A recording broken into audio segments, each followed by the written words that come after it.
બીજા દિવસે સાંજે મમ્મી ગટ્ટુ અને ચિંકીને હેન્ડરાઇટિંગ ક્લાસમાં લઈ જાય છે. ગટ્ટુ ચિંકી, ક્લાસ પતાવીને સીધા ઘરે આવી જજો, okay? Okay mummy. Gattu Chinki જુએ છે કે તેમની જેમ ક્લાસમાં બીજા બાળકો પણ બેઠા છે. એવામાં એક મેમ ક્લાસમાં આવે છે અને બધા બાળકોને એક વર્કબુક આપી દે છે.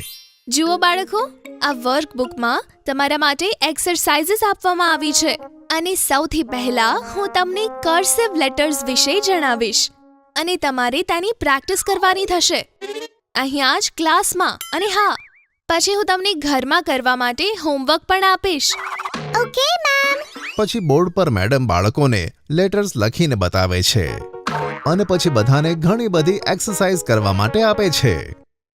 આ કેટલું બધું કામ છે, ખબર નહીં ક્યારે થશે. ગટ્ટુ, તારા લીધે મારે પણ આ કરવું પડશે. હા તો તું મારી બહેન છે ને, મારો સાથ આપ આ બધામાં. ગટ્ટુ ચિંકી એક્સરસાઇઝ કરવામાં લાગી પડે છે.